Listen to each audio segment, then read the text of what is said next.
கர்த்தருடைய பரிசுத்த நாமத்துக்கு மகிமை உண்டாவதாக. Glory be to the holy name of the Lord. எரேமியா தீர்க்கதரிசன புத்தகம் Book of Jeremiah 52ஆம் அதிகாரம் chapter 52 31, 32, 33 வசனங்கள் வாசிப்போம். verses 31, 32 and 33. யூதாவின் ராஜாவாகிய யோயாக்கீனுடைய சிறையிருப்பின் 37ஆம் வருஷம் 12ஆம் மாதம் 25ஆம் தேதியிலே ஏவில் மெரோதாக் என்னும் பாபிலோன் ராஜா தான் ராஜாவான வருஷத்திலே யூதாவின் ராஜாவாகிய யோயாக்கீனை சிறைச்சாலையிலிருந்து வெளிப்பட பண்ணி அவன் தலையை உயர்த்தி அவனோடே அன்பாய் பேசி அவனுடைய ஆசனத்தை தன்னோடே பாபிலோனில் இருந்த ராஜாக்களுடைய ஆசனங்களுக்கு மேலாக வைத்து அவனுடைய சிறையிருப்பு வஸ்திரங்களை மாற்றினான். அவன் உயிரோடு இருந்த சகல நாளும் தன் சமூகத்தில் நித்தம் போஜனம் பண்ணும்படி செய்தான். கர்த்தருடைய பரிசுத்த நாமத்துக்கு மகிமை உண்டாவதாக. Glory be to the holy name of the Lord. இங்கே ஒரு ராஜா தன்னுடைய அரசாட்சியின் துவக்கத்திலே ஒரு செயலை நடப்பிக்கிறான். Here a king was doing in the dominion of his very first year an action.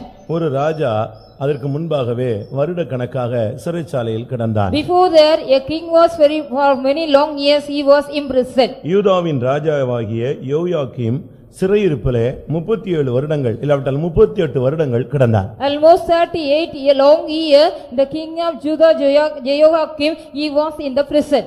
அவன் ஒரு ராஜா. He was a king. அவன் யூத குலத்தினுடைய ராஜா. He was a king of Judah the tribe. தேவன் அவனை ராஜாவாக மாற்றினார். The Lord God made him as a king. ஆனால் அவன் இப்பொழுது சிறைச்சாலையிலே சிக்கிவிட்டான். Now he was ensnared in the prison. எவ்வளவு நிர்பந்தமான நிலவரம் என்பதை யோசித்து பாருங்க. Just think it over, what a pathetic situation was that. ஒரு குற்றவாளி சிறையிருப்பிலே இருப்பது நியாயம். It is also the righteous one if the criminal is under the prison. ஆனால் ஒரு ராஜா இப்பொழுது சிறைச்சாலையிலே கிடந்தான். Now a king was in the prison.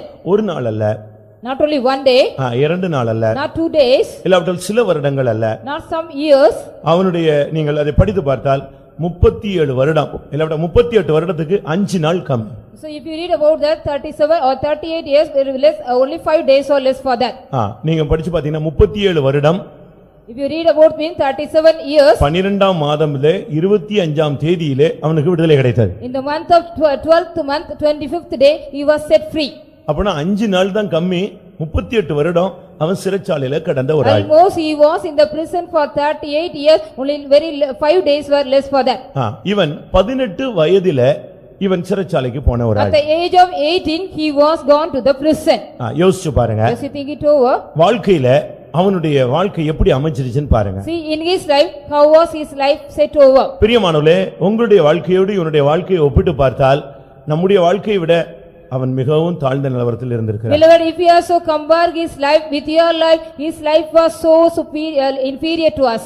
அவன் மிகவும் தாழ்ந்து போன ஒரு நிலவரத்தில் இருந்தான். He was in the degraded life of him. அவனுடைய வாழ்நாள் எப்படி அமைந்தது? How was his life was set for him? பிரியமானவர்களே, இன்றைக்கு நீங்கள் இந்த வசனத்தை கேட்கும் பொழுது உங்களை தேவன் எவ்வளவு மேன்மையாய் வைத்திருக்கிறார் என்பதை நீங்கள் சிந்தித்து பாருங்கள். Beloved, when you hear this message, the Lord, you got to just think it over, how the Lord has set you great. வேதம் சொல்லுகிறது 18 வயதிலே அவன் ராஜாவானான். The scripture mentioned at the age of 18 he became a king. அவன் ஆளுகை செஞ்சது 100 நாள். Only for 100 days he was just he was ruling that. யோசிச்சு பாருங்க. Just think it over. 18 வயசுல ராஜாவாகிறான், 100 நாள் ஆட்சி செய்றான், 100வது நாள் பிடிபட்டு ஜெயிலுக்கு போறான், 56வது வயதில அவனுக்கு விடுதலை கிடைக்கிறது. He was just he became a king at the age of 18. He was just ruling for 100 days. On the day of 100 he was captured. He went into the prison and he was till the age of 56 he was in the prison. மனைவி, பிள்ளைகள், குடும்பம், கோத்திரம் ஒண்ணுமே கிடையாது. 38 வருடம் அவன் சிறைச்சாலையிலேயே ஒரு அனாதை போல கிடந்தான். He did not have any wife or children or any tribe or any generation for 38 long years. He was imprisoned. 2 ராஜாக்கள் 24ஆம் அதிகாரம் 8ஆம் வசனத்திலே அவன் 18 வயதில் ராஜாவானான் என்று சொல்லியிருக்கிறார். It has been said about 2 King chapter 24 verse 8, he became king at the age of 18. யோயாக்கீன் ராஜாவாகிற போது 18 வயதாயிருந்து 18 வயதிலே அவன் ராஜாவாக மாறினான். At the age of 18 he became a king. 2ஆம் நாளாகமம் 36ஆம் அதிகாரம் 9ஆம் வசனத்திலே அவன் 3 மாதமும் 10 நாளும் ஆளுகை செய்தான் என்று சொல்லியிருக்கிறார். 2 Chronicle chapter 36 verse 9, it has been said about he was ruling for only 100 days, 3 months and 10 days. மொத்தமே இவன் 18 வயசுல ராஜாவாகி 100 நாள் ஆளுகை செய்து 38 வருஷம் சிறைச்சாலையில கிடந்து வாழ்க்கையை இழந்து போன ஒரு மனிதன். He was a man at the age of 18 he was appointed as a king. he was ruling for 100 days. At the 100th day, he was captured and he was living for 38 years in the prison. இப்படி யாராவது உங்களுடைய வாழ்க்கையில இருந்திருக்கீங்களா? Have you ever in your life likewise? அப்படி யாராவது இருந்திருக்கீங்களா? Have you ever been likewise? 18 வயசுல ஒருத்தன் சிறைச்சாலைக்கு போயிட்டான்னு வெச்சுக்கோங்களேன். If you suppose a man go into the prison at the age of 18. இப்பொழுது நம்முடைய நாட்டுல ஒருத்தனுக்கு ஆயுள் தண்டனைன்னா 14 வருஷம் தான் போடுறாங்க. In our country, if a man is given a life sentence, means only 14 years will be given to him. அதுலயும் நன்னடத்தைன்னு சொன்னா சீக்கிரம் வெளியே வந்துடுறான். If he is having the good conduct, mean he will be coming out soon out. இரட்டை ஆயுள் இல்லாவிட்டால் மரண தண்டனை விதிக்கப்பட்டவர்கள் தான் ஆயுள் நாள்ல அதிகமாய் அங்கே கிடக்கிறார். The double life sentence person will be till their lifetime they will be in the prison. ஆனால் இங்கே இந்த மனிதனுடைய வாழ்க்கை எப்படி இருந்தது? But see here the life of a man. 18 வருஷத்து வயதுல அவன் ராஜாவாய் கொஞ்ச நாள் அறியாமை உள்ள ஒரு காலம் என்று சொல்லலாம். So it was, we can say it was the period of innocency. At the age of 18 he became a king. Only very little days, 100 days he ruled. அவனுக்கு நல்லது கெட்டது என்னன்னே ஒண்ணுமே புரியாது. He did not even understand what was good and evil. அந்த 18 வயதுல அவனை ராஜாவாக்குனா அந்த 100 நாளுக்குள்ள அவன் ரெண்டு காரியங்கள் தவறு செய்தான். When he became a king, within that 100 days he did only 2 mistakes. ரெண்டு காரியங்கள் தவறு செய்தான். He did a mistake in 2 things. அது அவனுடைய வாழ்வையே நாசப்படுத்தி விட்டார். Totally this destroyed the whole life of king. அருமையானவர்களே, வாலிப வயதில செய்த தவறுகள் தான் ஒரு மனிதனுடைய வருங்காலத்தையே நாசமாக்கி விடுகிறது. Beloved, whatever you do in the mistake during the period of a year, it also just go totally destroy your whole lifetime. அவனுடைய 56 வயது வரை அவன் அடிமையாக ஒரு சிறைச்சாலையிலே ஒரு அனாதை போல கைவிடப்பட்டவனாய் கிடந்ததுக்கு காரணம் ரெண்டு. Only there are 2 reasons. He became the slave or he was a prisoner in the prison for 56 till his 56 age. இரண்டாம் ராஜாக்கள்ல நான் பார்க்கும் பொழுது When we read in 2nd King 24ஆம் அதிகாரம் 9ஆம் வசனத்திலே chapter 24 verse 9. அவன் கர்த்தருடைய பார்வைக்கு பொல்லாப்பானதை செய்தான். He did evil in the sight of God. அது அவனுடைய பாரம்பரிய தொழில். It was also it was an occupation of his heredity. அவனுடைய முன்னோர்கள் அப்படித்தான் செய்து வந்தார்கள். Only his ancestors were doing likewise. இவனும் கூட அதையே செய்ய He ஆரம்பித்தான். was also started doing the same thing. இது முதலாவது அவனுக்கு வந்த தோல்வி. This was the first defeat he got him. இரண்டாம் ராஜாக்கள் 24ஆம் அதிகாரம் 12ஆம் வசனத்தை நாம் பார்க்கும் பொழுது When we read 2nd King chapter 24 verse 12. Babylon ராஜா வந்த பொழுது இவனாக புறப்பட்டு போய் அவனிடத்துல போய் விழுந்தான். When Babylon the king came, he himself departed and went and fall in him. அவன் கூப்பிடல, இவனே புறப்பட்டு தன்னுடைய பிரபுக்கள் எல்லாரையும் கூப்பிட்டு நம்ம போய் அவனை பார்த்துட்டு வருவோன்னு போனாங்க.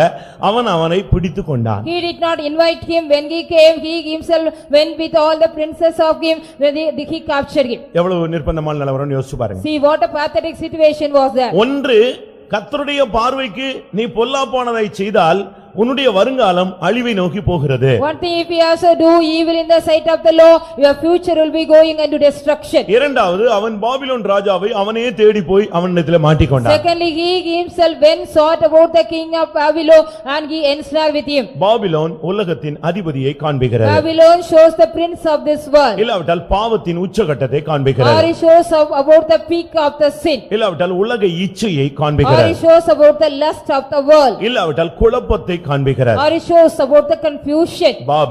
பாபிலோன் என்று அழைக்கப்படுகிறது. Babel is called as Babylon. Babel என்று சொன்னால் குழப்பம் என்று அர்த்தம். Babel means it is confusion. இந்த குழப்பத்தை அவனே தேடி அதுல போய் விழுந்து விட்டான். He himself sought this confusion and fell in that. ஒன்று, அவன் அதை எதிர்த்து நின்றிருக்க வேண்டும். One thing, he should have resisted that. இல்லாவிட்டால் எப்படியாவது அதிலிருந்து அவன் தப்பி இருக்க வேண்டும். Secondly, he could have escaped from that in any way. ஆனால் வேதம் என்ன சொல்லுகிறது? But what does the scripture say? அவனும் அவனுடைய பிரபுக்களும் அவனுக்கு பாபிலோன் ராஜாவினிடத்தில் புறப்பட்டு போனார்கள். அவனை பிடித்துக் கொண்டான். Here in the scripture says he himself and his all the rulers and the princes they deported and went and took the king of Babylon, they captured them. உலகத்தை நோக்கி நீ போனால் அது உன்னை பிடித்துக் கொள்ளும். If you go travel towards the world, it will catch you. உலக இச்சைகளை நீ தேடி போனால் அது உன்னை பிடித்துக் கொள்ளும். If you seek the lust of the world, it will catch you. நாகரீகமான உலகை தேடி போனால் அது உன்னை பிடித்துக் கொள்ளும். If you go seeking the civilized world, it will catch you. Once நீ நெட்டுக்குள்ள போய் பாரு, அது பிறகு நீ சாகுற வரைக்கும் நெட்டை விட்டு வெளியே வர மாட்டார். Once if you go enter into the net till throughout your lifetime you will not come out. அது உன்னை பிடிச்சிரும். It will catch you. பாவத்தை நீ பிடிக்க போனீனா அது உன்னை பிடிச்சிரும் இருக்கு. If you want to catch hold of sin, it will catch you.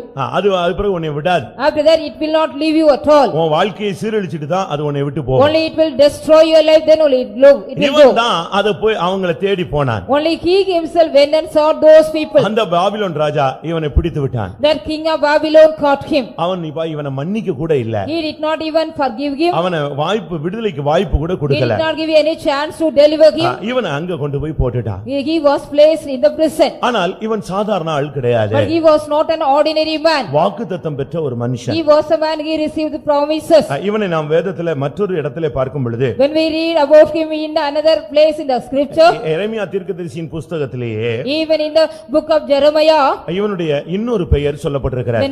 another name of him is being said. இவனுடைய பெயர் கோனியா என்று இன்னொரு இடத்துல He அழைக்கப்படுகிறார். has been called as with another name Konia. இவனுடைய வாழ்வு இவனுக்கு கொடுக்கப்பட்ட வாக்குத்தத்தம் என்ன? What was the promise given unto him in his lifetime? அருமையானவர்களே, நீங்களும் நானும் ரட்சிக்கப்படும் பொழுது, அபிஷேகம் பண்ணப்படும் பொழுது, இந்த மேன்மையான அனுபவங்களுக்கு வரும் பொழுது கர்த்தர் பலவிதமான வாக்குத்தத்தங்களை நமக்கு தருகிறார். Beloved, when you and I have been saved, when we were receiving the Holy Spirit, when we come into the great excellent experience, the Lord is giving promises to us. எரேமியா 22ஆம் அதிகாரத்தை நாம் பார்க்கும் பொழுது, When we look into Jeremiah chapter 22, 24ஆம் வசனத்திலே verse 24. யூதாவின் ராஜாவாகிய யோயாக்கீமின் குமாரன் கோனியா என் வலதுகையின் முத்திரை மோதிரம் என்று அவனுக்கு வாக்குத்தத்தத்தை கர்த்தர் கொடுத்திருந்தார். The Lord has granted unto him the promise, he is a signet of over my right hand. அவனுக்கு கொடுக்கப்பட்ட வாக்குத்தத்தத்தை பாருங்களேன். See the promise given unto him. என்னுடைய வலதுகையில் உள்ள ஒரு முத்திரை மோதிரம். He is a signet upon my right hand. அவனை ரட்சிக்கும் பொழுது, அபிஷேகம் பண்ணும் பொழுது, அவன் தேவனை நோக்கி அழும் பொழுது, அவனுடைய ஆவிக்குரிய ஜீவியம் நன்றாக இருக்கும் பொழுது, அபிஷேக ராஜாவாக மாற்றப்பட்ட பொழுது, இது என்னுடைய ஜனத்தினுடைய ராஜாவாக நான் இவனை மாற்றினேன், இவன் என் கையில் உள்ள முத்திரை மோதிரம் என்று, வலதுகையின் முத்திரை மோதிரம் என்று தேவன் சொன்னார். When he was also saved, when he got the Holy Spirit, when he was anointed as a king, when the Lord God called him, he is the signet in my right hand.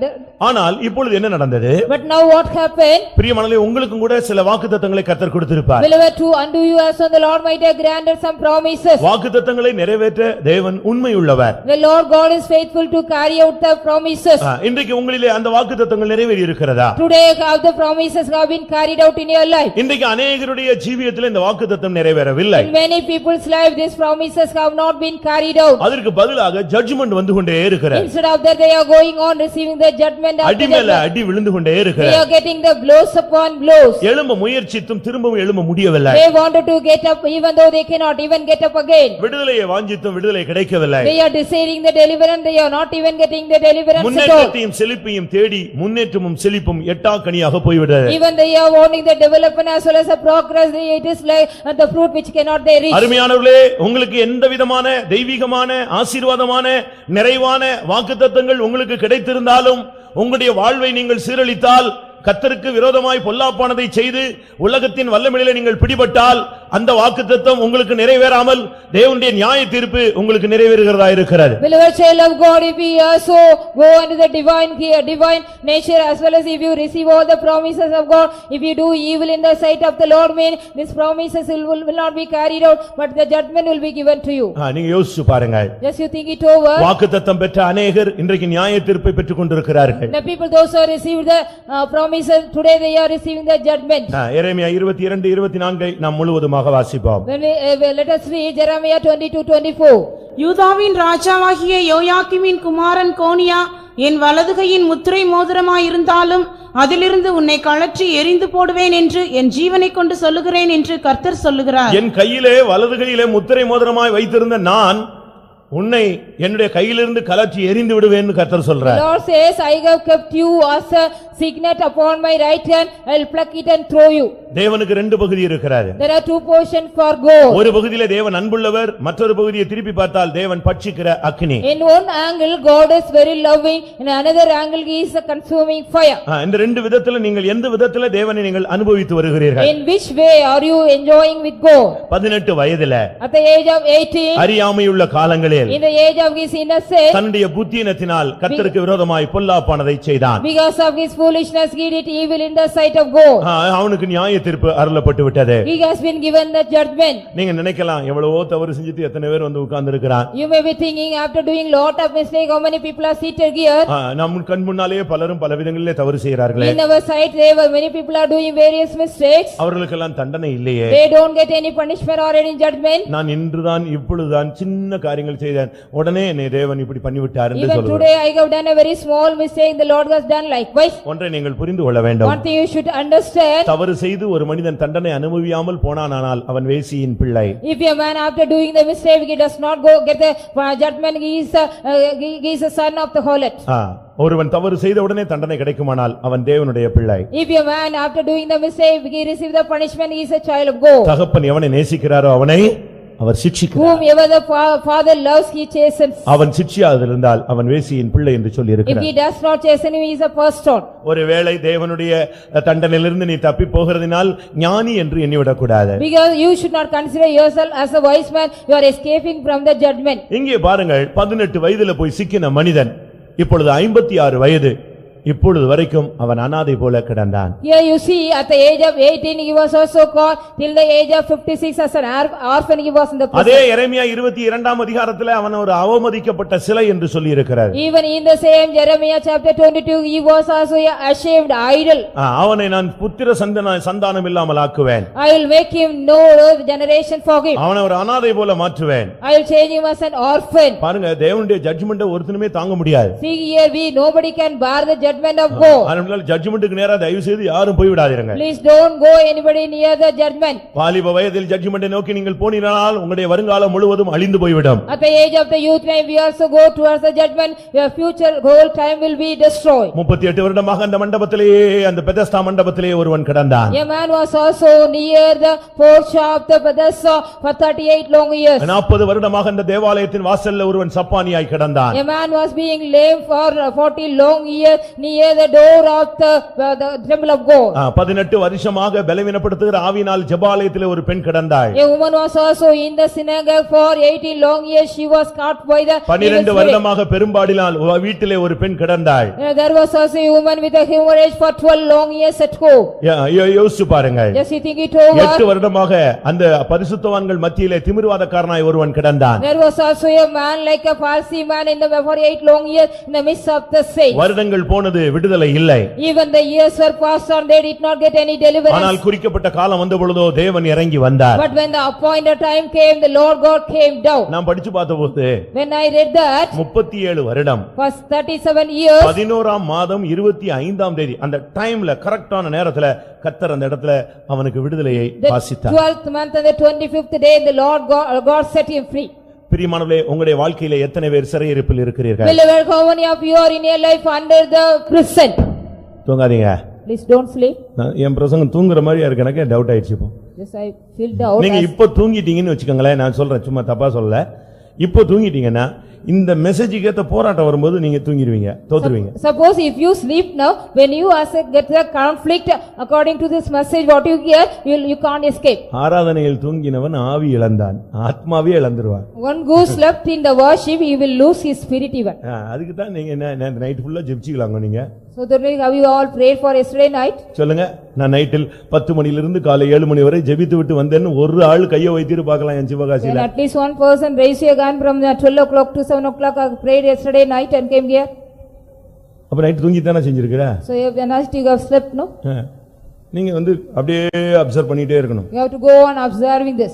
தேவனுடைய வார்த்தை வேணும்னா அதை நீ கேட்டுக்கொண்டே இரு. If you want to hear if you want the word of God, you have to go on. சிறையிருப்பு என்பது எழுத்தின் பிரகாரமான சிறைச்சாலை மாத்திரம் அல்ல. The captivity is not only under literal. வியாதி கூட ஒரு சிறையிருப்பு தான். Even the sickness is also the captivity. பிசாசின் போராட்டங்கள் கூட ஒரு சிறையிருப்பு தான். Even the conflict of the devil also is a captivity. பாவ பழக்க வழக்கங்கள் கூட ஒரு சிறையிருப்பு தான். Even the habit of all the sinful habits are also the captivity. சில சூழ்நிலைகளிலே சிக்கிக் கொள்ளுகிறது கூட ஒரு சிறையிருப்பு தான். Ensnaring in some occasion is also a captivity. சில இடங்களிலே நம்முடைய ஜனங்கள் போய் சிக்கிக் கொள்கிறார்கள், வெளியே வர அவர்களுக்கு முடியவில்லை. In some places our people are going and ensnaring and they cannot even come out. சில வியாதிகள் சில நல்ல விசுவாசிகளை கூட சிறையாக்கி கொள்ளுகிறது. Even some diseases are making us a slave some good believers.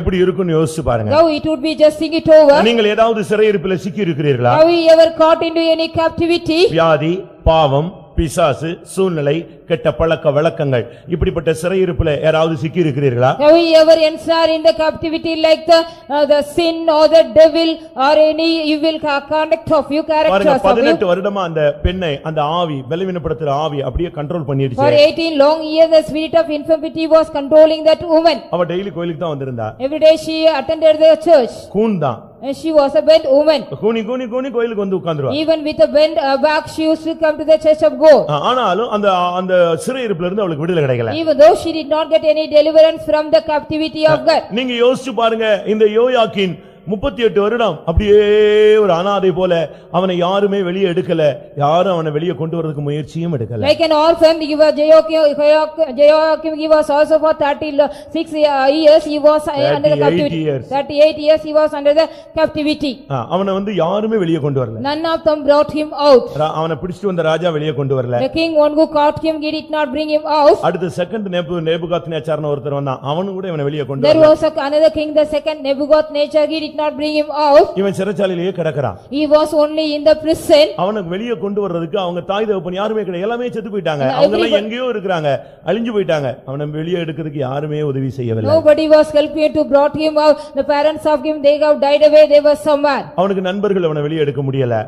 His friends were not able to brought him out. எத்தனையோ கைதிகள் வருவார்கள், So many prisoners used to come. இவனோடு கூட இருப்பார்கள். They will be waiting with him. அவனை மற்றவர்கள் வந்து விசாரிப்பார்கள். And other prisoners, they will be inquiring about him. Other prisoners இல்ல, அவனை மற்றவர்கள் வந்து வெளியே இருந்து வந்து விசாரிப்பாங்க. Other people from outside, they will be coming and inquiring him. அவனை ஜாமீன் எடுத்துட்டு போயிடுவாங்க. They will be taking them in bail and go. இல்ல அந்த ஜட்ஜ்மென்ட் டைம் முடிஞ்ச உடனே, அந்த தீர்ப்பு அந்த குற்ற நாட்கள் முடிஞ்ச உடனே, சிறை நாட்கள் முடிஞ்ச உடனே வெளியே போயிடுவான். After the days of the prison, they will be going out. ஆனா இவனுக்கு வெளியே போற அந்த சிந்தையும் இல்ல, வெளியே போக வாய்ப்பும் இல்ல. He did not get the thought as well as he did not get the chance to go out for him. ஒரு பெரிய சக்தி அவனை அப்படியே பிடித்து அவனை எங்கேயோ தூக்கி போட்டுருது. A great power was caught him and put him somewhere else. நீங்க பாருங்க, வெளிநாடுகள்ல வேலைக்கு போன அநேகர் வெளிநாடுகள்ல சிறைச்சாலையில நம்முடைய ஆளுங்க கிடக்குறாங்க. Even people, those who has gone abroad for the job, they are in the prison, many people of us. அவங்க எங்கேயோ கிடக்குறாங்க. அவங்க எந்த நாட்டிலயோ, அவங்க போன இடத்துல ஏதாவது குற்றத்திலேயோ சந்தேகத்திலேயோ பிடிபட்டு அப்படியே வாழ்க்கையை தொலைச்சு போட்டாங்க. They are in suspect or in the criminal, they are being caught and imprisoned there. நான் சென்ட்ரல் ஜெயிலுக்கு போயிருந்தேன். I had been to the central jail. ஒரு பையன் வந்து எனக்கு அட்ரஸ் கொடுத்தான். One boy came and gave me the address. இந்த அட்ரஸ்ல ஒரு லெட்டர் போட்டு நான் ஜெயில்ல இருக்கேன்னு சொல்லிருங்க எங்க வீட்டுக்குன்னு சொன்னேன். And so in this address, just write a letter, I am being in the jail, just inform them. ஏன் நீ ஜெயில்ல இருக்கிறது தெரியாதான்னு கேட்டேன். I asked him, did not your parents, they know about you and the jail? வேலைக்கு போயிட்டு இருக்கும்போது என்னை பிடிச்சிட்டாங்க. While I was going to the job, I was caught. நான் வேலைக்கு போனதுதான் தெரியுமே தவிர நான் எங்கிட்டு போயிருக்கேன்னு தெரியாது. இவங்க என்னை பிடிச்சி எங்க கொண்டு போட்டாங்க, என்ன ஜெயில்ல போட்டாங்க. Only they knew that I was going to the job, and they got caught while I was going to the job and put me in the prison. அதனால நீங்க தயவு செய்து இந்த லெட்டர், இந்த அட்ரஸ்க்கு ஒரு லெட்டர் போட்டு இப்படி உன் பையன் ஜெயில்ல இருக்கான்னு சொன்னீங்கன்னா எங்க வீட்டுல வந்து என்னை ஜாமீனாவது என்ன செய்வாங்க, ஜஸ்ட் ஜாமீன் எடுப்பாங்க, இல்லாட்டி என்னை வந்து பார்த்து விசாரிக்கிறதுக்காக ஆள் வரும்னு கேட்டான். If you write a letter because I am in the jail, some people will come from my home and they will be taking me bail, at least they will come and visit me. எந்தவித விசாரிப்பும் இன்றி, Without any care, வாழ்க்கையிலே நிச்சயம் இன்றி, without any hope in the life, வருங்காலத்தை குறித்த நம்பிக்கை இன்றி, without any hope regarding the future of him, வாலிபத்தை இழந்து, losing all the youth life, வாழ்வை இழந்து, losing all his life. 56 வயது வரை கிடந்த ஒரு மனிதனுக்கு திடீரென்று தேவனுடைய வல்லமை அவனை தேடி வந்தது. Suddenly the power of God met him, the man who was for 56 years in the prison. ஒருவேளை நீ என்றைக்கோ செய்த தவறுக்கு சில வியாதி வந்திருக்கலாம். Perhaps you might have done the mistake some days, other you might have got some sickness. என்றைக்கோ நீ செய்த தவறுக்கு சில ஜட்ஜ்மென்ட் You வந்திருக்கலாம். might have got some judgment because you might have done the mistake some days ago. என்றைக்கோ நீ செய்த தவறுக்கு உனக்கு ஒரு நியாய தீர்ப்பு கொடுக்கப்பட்டிருக்கும். And some judgment may be given and you for the mistake you might have done some days ago. தெரிஞ்சோ தெரியாமலோ நீ செய்திருப்பாய். With knowledge or without knowledge you might have done that. அறிந்தோ அறியாமலோ எதிலேயோ நீ சிக்கி இருப்பாய். Without knowing or unknowingly you might have entered something.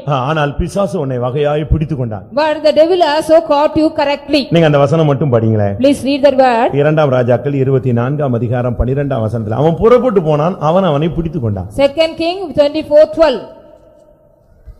அப்பொழுது யூதாவின் ராஜாவாகிய யோயாக்கீனும் அவன் தாயும் அவன் ஊழியக்காரரும் அவன் பிரபுக்களும் பிரதானிகளும் பாபிலோன் ராஜாவின் இடத்திற்கு புறப்பட்டு போனார்கள். அவனை பாபிலோன் ராஜா தன் ஆளுகையின் 8ஆம் வருஷத்திலே பிடித்துக் கொண்டான். எப்படி இருக்கும்?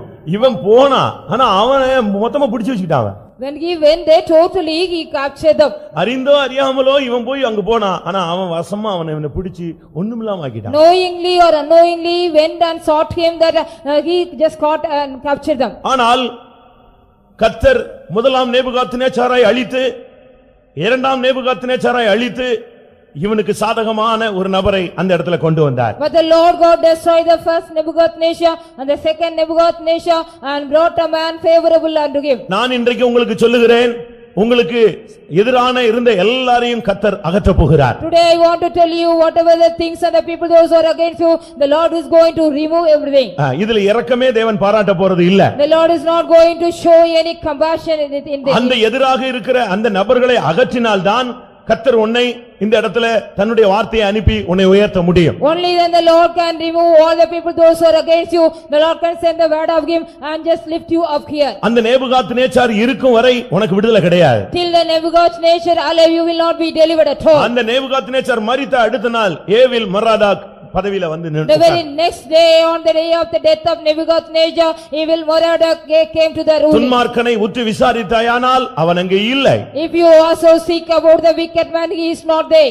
அவனை அந்த இடத்தை விட்டு கர்த்தர் தூக்கி விட்டார். The Lord God removed the wicked man from that place. உனக்காக கர்த்தர் சிலரை இந்த நாட்களிலே அப்புறப்படுத்த போகிறார். For your sake, the Lord is going to take away some people. அது வல்லமை வாய்ந்தவர்களாக இருக்கலாம், It may be the powerful people. விசுவாசிகளாக It இருக்கலாம், may be either believers. உன்னுடைய ஆவிக்குரிய பூமிக்குரிய வளர்ச்சிக்கு தடையா இருக்கிற ஒவ்வொருவனையும் கர்த்தர் தூக்குவார். The Lord God will take away the person, those who are also against all the blessings of your earthly as well as earthly blessing and the spiritual blessing.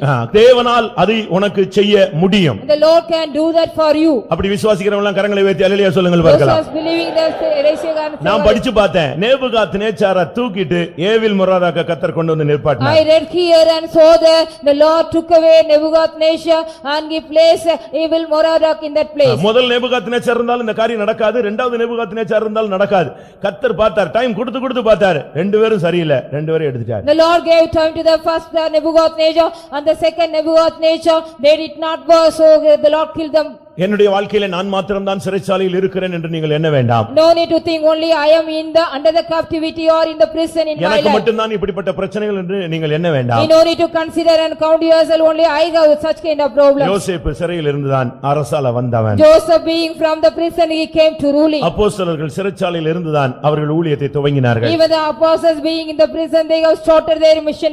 எத்தனையோ பரிசுத்தவான்கள் சிறைச்சாலையில் இருந்ததாக வேதம் சொல்லுகிறது. Many saints are also being found in the prison in the scripture says. பேதுரு சிறைச்சாலையில் கிடந்த மனிதன். Peter was a man, he was in the prison. பவுலும் சீலாவும் சிறைச்சாலையில் கிடந்தவர்கள். Paul and Silas were also imprisoned. அதனால நான் எனக்கு தான் இப்படிப்பட்ட ஒரு வாழ்க்கை என்று நீங்கள் எண்ணிவிட வேண்டாம். So you no need to consider only you are having such kind of life. ஆவிக்குரிய ஜீவிதத்திலே தரங்கட்டு போனவர்களும் சிறைச்சாலையில் இருக்கிறார்கள். ஆவிக்குரிய ஜீவிதத்திலே உயர்த்தப்பட்டவர்களும் சில நேரங்களிலே சிறைகளிலே சிக்குகிறார்கள். Even the spiritual people, those who are in the low states as well as in the lifted up state, they are in the captivity or அந்த prison. ஏவில் மொராதாக்கை கர்த்தர் தான் கொண்டு வந்தார். Only the Lord God brought Evil-Merodach here. அவனை கொண்டு வந்து தேவன் செஞ்சது நாட்டுல பெரிய சீர்திருத்தம் அல்ல. ஃபர்ஸ்ட் வந்து இந்த யோயாக்கீனை வெளியே கொண்டு வந்தார். After brought him, the Lord did not do great reformation in the land. First of all, he brought out this Jehoiakim out. எத்தனையோ வருடங்களாக ஒரு மனிதனுக்கு செயற்கை சுவாசம் அளிக்கப்பட்டு வந்தார். For many years, it has been given the artificial breathing to a man. அவன் வந்து கோமா ஸ்டேஜ்லயே கிடந்தான். He was under the coma stage. நீங்க பேப்பர்ல படிச்சிருந்தா தெரிஞ்சிருக்கும். If you have read in the paper, you might know that. வருஷ கணக்கா For years. எத்தனையோ வருடங்கள் ஏதோ ஒரு ஆக்சிடென்ட்ல கோமாவானா அதுல இருந்து அவனுக்கு வந்து செயற்கை சுவாசம் அளிச்சு அந்த கோமா ஸ்டேஜ்லயே வச்சு ட்ரீட்மெண்ட் கொடுத்தாங்க. In one of the accidents, he went into the coma stage for years. He was just giving the artificial oxygen. கடைசில என்ன நடந்தது? Finally, what happened? இவன் செத்தா பரவாயில்ல விட்டுருன்னு சொல்லிட்டு அந்த எல்லாத்தையும் புடிங்கி எடுத்துட்டாங்க. Just they removed all the tubes, everything. They whether he died நீங்க or பேப்பர்ல not. படிச்சீங்களா? Have you read in that? எல்லாத்தையும் புடிங்கி முடிச்ச உடனே ஆளு எந்திரிச்சு உட்கார்ந்துட்டான். So after collect everything, he stood sit up. இதுதான் அவனை வந்து போராட வச்சிருந்திருக்கு. Only this was made him to struggle. இவன் எடுத்த உடனே கோமா ஸ்டேஜ்ல இருந்து தெளிவாகி பேச ஆரம்பிச்சான். He became clear from the coma stage. He started talking when everything was removed. கர்த்தர் வந்து ஒரு போக்கை உனக்கு உன் வாழ்க்கையில உண்டு பண்ண வல்லவர். The Lord God is able to make a way in your life. இவங்க தகப்பன் தான், ஏவில் மொராதாக்கு தகப்பன் தான் Nebuchadnezzar. Only the father of Evil-Merodach is Nebuchadnezzar. ஆனா அவங்கெல்லாம் செய்யாத ஒரு காரியத்தை கர்த்தர் ஒரு ஆளை கொண்டு வந்து செய்ய வைத்தார். But whatever they did not do, the Lord God brought a man and did that. வேலை ஸ்தலங்கள்ல எதிர்ப்புகளை சந்திக்கிறீர்களா? Do you meet the opposition in the workplace of you? பிசினஸ்ல போட்டியை சந்திக்கிறீர்களா? Do you meet rival in the business area of you? ஊழியங்களில் எதிர்ப்புகளை சந்திக்கிறீர்களா? Do you meet all the opposition in ஊழியத்திலே ministry? குடும்பத்திலே எதிர்ப்பை In சந்திக்கிறீர்களா? your family, so do you meet any opposition? எங்கெல்லாம் உங்களுக்கு சாதகம் இல்லாத சூழ்நிலைகள், In whatever, where are the places you are having unfavorable condition? இன்றைக்கு தேவனுடைய வார்த்தையை நீங்கள் பிடித்துக் கொள்ளுங்க. Today you catch hold the word of God. உங்களுக்கு சாதகம் இல்லாத ஆளெல்லாம் கர்த்தர் எடுத்துருவார். The Lord God will take away the people they are unfavorable unto you. எழுதி வச்சுக்கோங்க, தேவனுடைய வார்த்தை உண்மையா இல்லையான்னு பாருங்க. So just note down, you write whether the word of God is true or not. ஒன்னு அவனை டிரான்ஸ்ஃபர் பண்ணுவாரு, Either he will transfer him இல்லாவிட்டா அவனை அந்த பூமியை விட்டு எடுத்து தூக்கிடுவாரு. or he will take away from the world. அந்த நேபுகாத்நேச்சாரை எடுத்து விட்டு ஏவில் மொராதாக்கை கொண்டு வந்து நிப்பாட்டினார். The Lord God took away Nebuchadnezzar and brought back the evil Merodach. ஏவில் மொராதாக் வந்த உடனே என்ன செஞ்சான் தெரியுமா? Evil Merodach, after he came, what he did, you know? அவன் சிங்காசனத்துல போய் உட்கார்ந்தானோ இல்லையோ தெரியாது, முதல்ல வந்த உடனே இந்த யோயாக்கீனை சிறைச்சாலையில இருந்து வெளியே கொண்டு வான்னு சொன்னான். Whether he sat on the throne or not, first of all when he came, he wanted to bring out the Joachim out of the prison. இந்த அனாதை போல கிடக்கிற இந்த மனிதனை நோக்கி அவன் தேடி வந்தான். He also came seeking the man one who was like an orphan in the prison. அருமையானவர்களே, உங்களுடைய வாழ்க்கையில நீங்கள் ஒருவேளை கைவிடப்பட்ட ஒரு சூழ்நிலையில நீங்கள் காணப்படலாம். Beloved, you may be in your life in the condition you have been forsaken. விசாரிப்பற்ற நிலவரத்தில் நீ காணப்படலாம். You may be in the condition nobody care of you. என்ன என்று கேட்க கூட நாதி இல்லையே என்று நீ You எண்ணிக்கொண்டிருக்கலாம். may be thinking no one is approaching me and inquiring me. ஆனால் தேவன் உன்னை விசாரிக்கும்படியாக ஒரு சூழ்நிலையை உருவாக்குவார். But the Lord God will create a situation to inquire you. யாருமே விசாரிக்காமல் அனாதையாக தாய் தகப்பன் இல்லாமல் அந்நிய தேசத்திலே கிடந்த ஒரு மனிதனை நோக்கி தேவனுடைய கட்டளை வந்தது, சிறைச்சாலையிலிருந்து அவனை வெளியே கொண்டு வா. The commandment of God came on a man without anybody, like an orphan, without any care of the parents. He was in the prison. The word of God came and he bring him out of the prison. இதே போலதான் யோசேப்பும் கிடந்தான். Likewise only Joseph was imprisoned. ஒரு அநியாயமான குற்றச்சாட்டு, He an unrighteous guilty upon him. யோயாக்கீனாவது தவறு செஞ்சு அவன் குற்றவாளியா இருந்தான். Joachim, after doing the mistake, he was imprisoned. யோசேப்பு எந்த தவறு செய்யாமல் குற்றவாளியாய் மாற்றப்பட்டான். Joseph did not do any mistake. He be changed into a criminal. அவனையும் கர்த்தர் வெளியே கொண்டு வந்தார். இங்கே யோயாக்கீனையும் கர்த்தர் வெளியே கொண்டு The வந்தார். Lord God brought Joachim as well as Joseph brought him. முதலாவது அவனை சிறைச்சாலையிலிருந்து வெளிப்பட பண்ணினான். First of all, the Lord brought him out from the prison. இது உன்னுடைய வியாதியின் பிடியிலிருந்து கர்த்தர் உன்னை வெளியே கொண்டு வருவதை It காண்பிக்கிறார். shows about the Lord will bring you out from the sickness of you. இருக்கிற நிர்பந்தமான அனாதை சூழ்நிலையிலிருந்து கர்த்தர் உன்னை வெளியே கொண்டு வருவது. It shows about the wretched condition where you are from the condition of the orphan. He will bring you out. கைவிடப்பட்ட நிலவரத்திலிருந்து கர்த்தர் உன்னை வெளியே கொண்டு The வருவது. Lord shall bring you out of condition from being forsaken. வெளிவர முடியாத பாவ பிடிய பழக்க வழக்கங்களிலிருந்து தேவனால் உன்னை வெளியே கொண்டு வருவது. Only the Lord God himself bring you out from the state and the sin which you cannot even மரண come out. பிடியிலிருந்து உன்னை வெளியே கொண்டு The வருவது. Lord shall bring you out from the catch of the death. செய்வினை வல்லமைகள் மந்திரவாக்கால் கட்டுகளிலிருந்து கர்த்தர் உன்னை வெளியே கொண்டு The வருவது. Lord shall also bring you out from the witchcraft as well as the magic powers. அந்த ஏவில் மொராதாக் வந்து 7 காரியங்கள் இவனுக்கு செய்தான். The evil Merodach came and did 7 things. தேவனால் நியாயம் தீர்க்கப்பட்ட மனிதனுக்கு தேவனால் இரக்கமும் கிடைத்தது. Even the man who was punished by the Lord God, he got the mercy from the Lord God. தேவனுடைய வார்த்தையை நீங்கள் விசுவாசியுங்கள். Just you believe the word of God. இவ்வளவுதான் முடிந்து போயிருச்சு, 56 வயசு ஆயிருச்சு, இனிமே நான் என்னத்தை சாதிக்க போறேன்னு நீ சொல்லலாம். You can be saying 50 years I am being old, I can't going to achieve anything, it is over everything. நான் பலவீனப்பட்டு I போய்விட்டேன், am become so weak, என் குடும்பம் என்னை விட்டு போய்விட்டது, my family has gone out from me, நான் ஒரு அனாதை, I am an orphan, எனக்கு உதவி செய்ய ஆள் இல்ல, none is there to help me. நான் இந்த பூமியில இருந்து என்ன பயன், What is the use of being living on this earth? நான் இந்த பூலோகத்துல என்னத்தை சாதிக்க What I போகிறேன், am going to offer me in this earth? இப்படியெல்லாம் நீங்கள் எண்ணிக்கொண்டிருக்கலாம். Likewise you may be considering and counting. பிரியமானவர்களே, அப்படி அல்ல.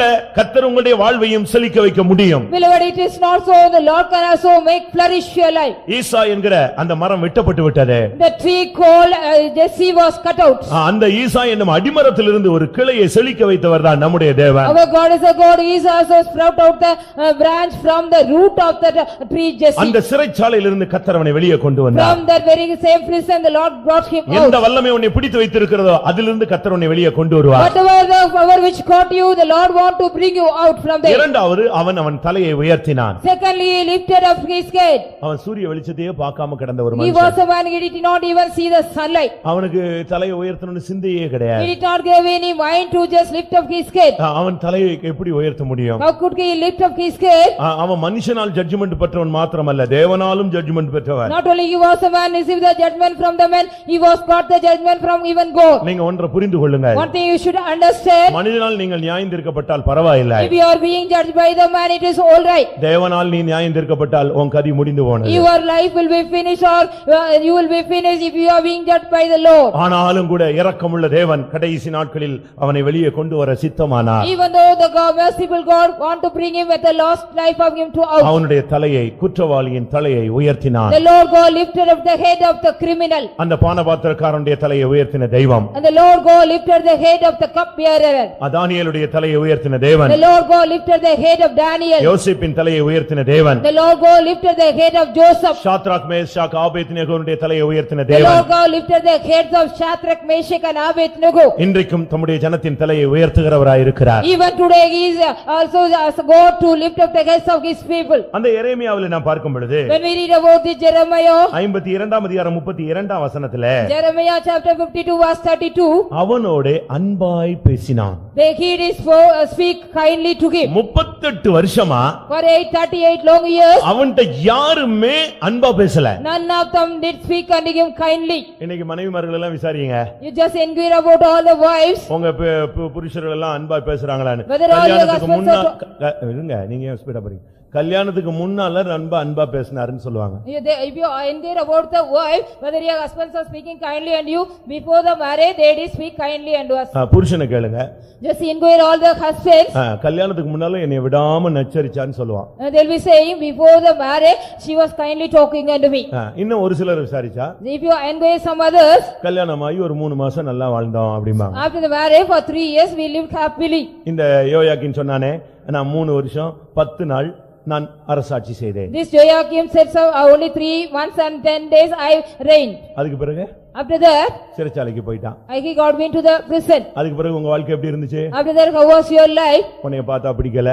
If they see you they don't like. நீ பேசினா பிடிக்கல. If you talk they don't like. நீ கிட்ட வந்தா பிடிக்கல. If you come near they don't like. நீ சாப்பாடு செஞ்சு வச்சா பிடிக்கல. If you cook any food they don't like. உன் முகத்தை பார்த்தாலே பிடிக்கல. If they see your face they don't like. நீ வீட்டுக்குள்ள வந்தாலே பிடிக்கல. If you come inside the house they don't like. இதானே?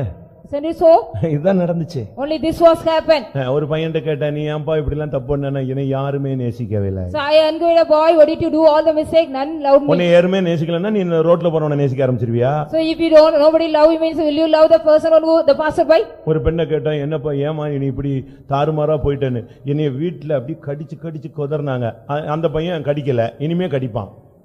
So why did you go like this? Do mistake when I inquired a girl, she said so none of them just talk me kindly, they were also biting and குடும்பங்கள் சீரழியறதுக்கு காரணம் அன்பான பேச்சு இல்ல. Because you don't know to speak kindly, the families are being destroyed. நான் சொல்றது உங்களுக்கு கொஞ்சம் டிஃபரண்டா இருக்கும், ஆனா பச்சையான உண்மை அதுதான். It may be somewhat different than you, but it is a truth what I say. அவனோட அன்பா பேசுறதுக்கு 38 வருஷமா ஒருத்தர் இல்ல. அவன் அப்படி ஒரு அனாதை போல அன்புன்னா என்னங்கிறதுக்கு ஏங்கி கொண்டிருந்த ஒரு ஆள். He was a man, he was longing for the love. None of them did speak kindly and he for 38 long years. இன்னைக்கு பிள்ளைகளை கேளுங்க, பேரண்ட்ஸ் வந்து பிள்ளைங்க கெட்டு போயிட கூடாதுன்னு இவங்க போலீஸ் மாதிரி இருப்பாங்க. So the parents will be acting like the police because the children should not be corrupted away. ஆனா இந்த பிள்ளைங்க என்ன நினைச்சுக்குது? இவங்க original போலீஸ்னு நினைச்சிருது. But the children what they are thinking, they are original police. நீ திருடனா இருந்தா நீ ஒரிஜினல் போலீஸை பார்த்து பயப்பட தான் வேண்டியிருக்கு. If you are a thief only you have to just get afraid by seeing the original police. அதனால இவங்க எங்க குடும்பத்தை கெடுத்து பேரை கெடுத்துருவானோன்னு இவங்க ஒரிஜினல் போலீஸாவே மாறிட்டாங்க. யூனிஃபார்ம் மட்டும் தான் போடல. So only the parents they are not even wearing only the uniform. They because the children will be corrupted their family's name, so they become original police. இந்த பிள்ளைகளுக்கு அன்புன்னு சொன்னா நம்ம மேல அப்படியே சிரிச்சு பேசுறது, பின்னால வரைக்கும் வந்து பஸ் ஏத்தி விடுறது, இதுதான் அன்புன்னு நினைக்குதுங்க. The children what they are thinking only love me, they are just laughing and talking with them and till the bus stop they are coming and just அது ஏமாத்துற வஞ்சிக்கிற அன்பு. That is a deceiving love. அன்புல கடிந்து கொள்ளுதல் உண்டு. There is also rebuke in the love. அன்புல சிட்சை உண்டு. There is punishment in the love. நான் சிரிச்சு பிரசங்கம் பண்ணேன்னா நீ ஒருத்தனும் பரலோகம் போக மாட்ட. If I also laugh and preach mean none of you will go into heaven. ஆமா உண்மையே. நான் ஜோக் அடிச்சு நீங்கள் எல்லாரும் அமுக்கி குலுக்கி கொடுங்கள், ஹல்லேலூயா சொல்லுங்கள், எல்லாரும் நாம் பரலோகம் இப்பொழுது நாம் கால் எடுத்து வைப்போம், ஒருத்தனும் போக மாட்டான். So if I also laugh and say just you also press together and you just shake together and give means if I laugh and none of you will go. பிரசங்கம் கேட்கும்போதே பாதி தோல் உரிஞ்சிரணும். So when you hear the message half of your skin should be removed. ஆத்துமாவையும் கணுக்களையும் உருவ குத்தி அதை பிச்சு எடுக்கிறது தான் பிரசங்கம். So the message is only piercing through the soul and the joint and dividing into two. அப்படிதானே? கரெக்ட் தானே? எபிரேயர்ல சொல்லி இருக்கு. அது கணுக்களையும் கட்டுகளையும் உருவ குத்தி அது அப்படியே ஆபரேட் பண்ண உள்ள போகும். It will go பிரசங்கம் கேட்கும் and பொழுது போதக சிட்சையே ஜீவ வழி. reproofs of instructions or the way of life, it will go inside and just pierce through the joints and marrows. Butter போட்டனா நீ பட்டர் தான் போட்டு அவ்வளவுதான், நீ இங்க தான் உட்கார்ந்திருப்ப. If I put butter means only you will be applied butter and be here. இங்க அது சிபிஎம்ல அந்த ஸ்கீமே கான்செப்டே கிடையாது. There is no concept in CPM here. அந்த சாஃப்ட்வேர்ல அந்த டிஸ்கே கிடையாது, அந்த ஸ்கீமே கிடையாது. There is no scheme or disk in this நீ software. இருந்தால் இரு, போனால் போய் கொண்டே இரு. Either you be here, want to be here or go. இப்படி தான் நாங்க பேசி பழகி இருக்கோம். Only we have the practice of speaking likewise. இங்க பாருங்க, அன்பா பேசுறதுக்கு ஆளே இல்ல. Yes, see, the none was ready to speak kindly unto இந்த him. ராஜா அவனிடத்துல அன்பா பேசினான். This king speak unto him kindly. அவனுக்கு ஆச்சரியமா இருந்துச்சு, என்னைய நேசிக்க ஒரு ஆள் இருக்கா. He was just astonished, is there anybody that பிரியமானவர்களே, உங்களை நேசிக்க ஒருவர் இருக்கிறார், அவர்தான் இயேசு. Beloved, there is a person to love you, he is Jesus Christ. Nebuchadnezzar செத்து போனான். உன்னை விரோதித்ததான சத்துருவை கொன்று போட்டு உன்னை நேசிக்கிறதான ஒரு நபரை அவர் எழுப்பி கொண்டு வருகிறார். Nebuchadnezzar, one who hated you, the enemy, the Lord killed and just brought another man to love you. அவன் பழைய பாம்பு, அவனை அழிச்சிட்டாரு. இப்போ உன்னோடு அன்பாய் பேசுகிற ஒரு நேசர் இருக்கிறார். So he is an old serpent, the Lord God destroyed. There is also a beloved to talk to you kindly. நீங்க கொஞ்சம் அன்பா பேசி பாருங்க, வாழ்க்கையில எல்லாருமே சீர்பற்றுவாங்க. If you speak little kindly, everybody will be right in their life. ஒரு சிலர் அன்பை வந்து தவறா பயன்படுத்திக் கொள்வார்கள். Some people are making use the love wrongly. நீங்க எப்படி இருக்கிறீங்க? How are you? பாருங்க, அவனை யாருமே பேசல. அன்னைக்கு ஃபர்ஸ்ட் அவன்ட அன்பாய் அந்த ஏவில் மரதா கூப்பிட்டு உட்கார்ந்து பேசினான். This none of them that did speak unto him kindly.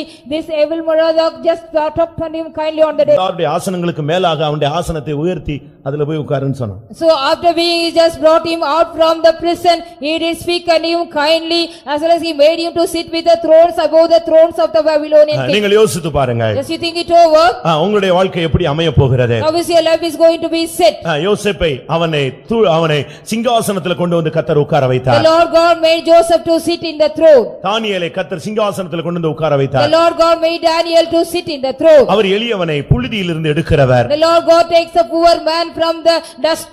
சிறியவனை குப்பையிலிருந்து எடுக்கிறவர். He is taking the needy from the dunghill. அவனை பிரபுக்களோடு உட்கார வைக்கிறவர். He is making him to sit with the noble people. மகிமையான சிங்காசனத்தில் கொண்டு போய் அமர வைக்கிறவர். He is also making him to sit with the glorious throne of him. அவனுடைய ஆசனத்தை எல்லாருடைய ஆசனத்தை காட்டிலும் உயர்த்தி வைத்தான். The Lord God he lifted the throne of him above all the thrones of others. அங்க இருந்த பாபிலோன் மாகாண ராஜாக்கள்லாம் ஆச்சரியப்பட்டாங்க, என்னடா இவன் ஜெயிலில் இருந்து இவனை தூக்கி கொண்டு வந்து எம்மோடு கூட உட்கார வச்சிட்டானேன்னு சொல்லி. So all the other kings from the kingdom of the Babylon, they were astonished because he has lifted the throne with the others. இது மேஜிக் அல்ல, இது பிரசங்கத்துக்காக சொல்லப்படுற ஒரு எழுச்சியின் வார்த்தையும் அல்ல. This is not magic, this is not the emotional word for the sake of the இந்த வார்த்தையை நீ விசுவாசித்தால், இந்த பாதையிலே நீ போய் கொண்டிருந்தால், இந்த வாக்குத்தத்தம், இந்த வாழ்வின் அனுபவம், இந்த வசனம் உன்னுடைய வாழ்க்கையிலே பலிக்கும். If you believe the word of God, if you are also passing through the same path of the word of God, the promise will also just carried out in your life. அவனுடைய சிறையிருப்பின் வஸ்திரத்தை மாற்றினான். He changed the government of the prison government. 38 வருஷமா ஒரே யூனிஃபார்ம்ல கிடந்த ஒரு ஆள் அவன். He was a man for 38 long years, he was wearing the prison government. அவன் ராஜான்னு சொல்ல முடியுமா? Can we call him as a king? நான் ஒரு ராஜகுமாரன் சொல்ல முடியுமா? Can we call him as a prince of? எனக்கு ஒரு தேசம் இருந்ததுன்னு சொல்ல முடியுமா? Could he say I got a kingdom? அவனுக்கு ஒரு Dress போட்டுருந்தாங்க. He was given a dress.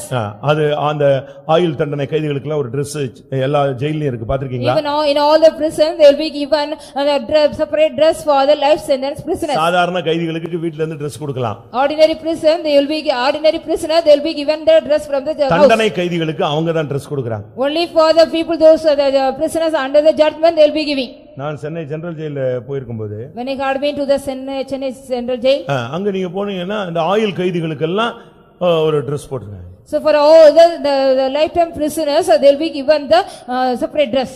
அவங்க Dress அந்த Dressல நம்பர்லாம் இருக்கும். And they will be having a separate government as well as number on that. அவங்கள பார்த்தா கண்டுபிடிச்சிடலாம், இவங்க எல்லாமே ஆயுள் கைதிகள். See that easily we can identify them, they are the life sentence people. நான் சாட்சி சொன்னேன். I gave the testimony. எனக்கு முன்னால ஒரு ஆயுள் கைதி சாட்சி சொன்னார். So in front of me or before me another prisoner gave the testimony. ஒரு கலோகேஸ்ல சண்டனை பெற்று உள்ள வந்து அவர் உள்ள ரட்சிக்கப்பட்டு ஞானசானம் பெற்று பரிசுத்தாய் பெற்று உள்ள சாட்சியா என்ன செய்றான்?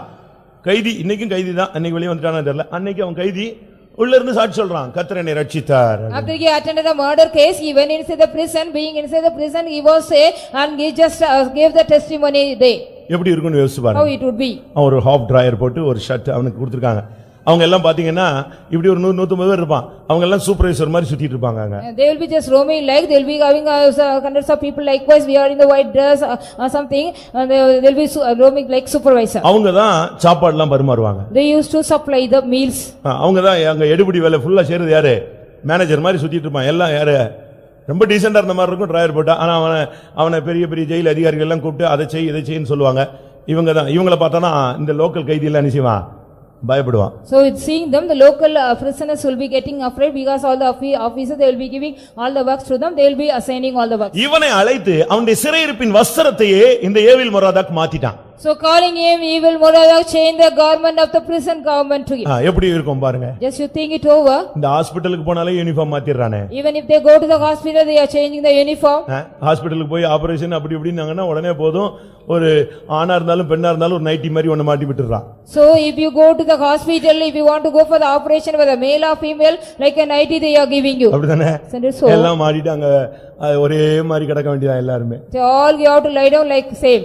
நல்ல ஜெபம் பண்ணு சோகமாயிரும் நீ அங்கெல்லாம் போகாதன்னு சொல்லி தர்றோம். So even though you pray well you no need to go there means தெய்வீக சுகத்துல நில்லு கர்த்தர் உன்னை சுகமாக்குவார்னு சொல்றோம். if we say so that if we stand on the divine healing the Lord will heal you. யோசிச்சு பாருங்க. Just think it over. இவனுடைய சிறையிருப்பின் வஸ்திரத்தை அவன் மாற்றினான். The Lord God changed the garment of the prison of him. அவனுடைய வஸ்திரங்களை மாற்றினால் தான் அவனுடைய வாழ்க்கையை மாறினதுக்கு அடையாளம். Only then if his garments being changed his status also changed. அவனுடைய லைஃப் மாறிடுச்சுன்னு அர்த்தம். His life is changed. யோசேப்பினுடைய வஸ்திரம் மாற்றப்பட்டது. The garment of Joseph was changed. ஆதியாகமம் 41:14 பார்க்கும் பொழுது When we read Genesis 41:14 யோசேப்பை உடனே அழைத்து கொண்டு வந்து அவனுடைய வஸ்திரங்களை மாற்றினார்கள். immediately Joseph was being called and changed the garment of him. பிரதான ஆசாரியனாகிய யோசுவா அழுக்கு வஸ்திரம் தரித்தவனாக கர்த்தருக்கு முன்பாக நின்றான். The high priest Joshua he was standing and wearing the filthy dress in front of God. சாத்தான் அவனை தீங்கு செய்ய அவனுக்கு வலது பக்கத்திலே நின்றான். The Satan was standing in the right side of him to do evil. சிறையிருப்பின் வஸ்திரம் இருந்தால் சாத்தான் உன் பக்கத்துல நின்று கொண்டே இருப்பான். If you are having the dress of the captivity the Satan will be standing beside you. தோல்வியிலிருந்து வெளியே வந்தாலும் தோல்வியின் சுவடு உனக்கு இருக்க கூடாது. Even though if you come out from the failure you should not have the heat of the failure. சிறைச்சாலையிலிருந்து நீ வெளியே வந்தாலும் சிறைச்சாலை வஸ்திரம் உன் மேல இருக்க கூடாது. Even though if you come out from the prison you should not have the garment of the prison in you. அடுத்து ஆறாவது அவனுக்கு என்ன செய்தான் தெரியுமா? 6:3 what he returned to him you know. என்னுடைய சமூகத்திலே நீ நித்தமும் போஜனம் பண்ணலாம்னு சொன்னான். Every day you can have your meals in my presence. நீங்க போய் பாருங்க ஜெயில்ல ஒரு நாள் உட்கார்ந்து சாப்பிட்டு பாருங்க. Just you go to the jail and eat one day. உங்களுக்கு சாப்பாடு எப்படி கொடுக்கறான்னு பாருங்க. So how they are supplying the meals to you see. அத கரெக்ட்டா இத்தனை கிராம்னு நினைச்சுவான் அளந்து கொடுப்பான். They will be measuring this much gram they will be giving. ஒரு சிலருக்கு கொஞ்சம் வசதி உள்ளவங்க வெளிய இருந்து சாப்பாடு வரும். For some well of people they will be getting meals from outside. நான் ஜெயில்ல சொன்னனே சாட்சி சொல்ல போயிருந்தபோது So when I got me to the central jail to give the testimony முடிஞ்ச உடனே நம்முடைய சபை சார்புல பிரியாணி வழங்கப்படும்னு சொன்னாங்க. At the end of that on behalf of our church we are going to supply you the biryani.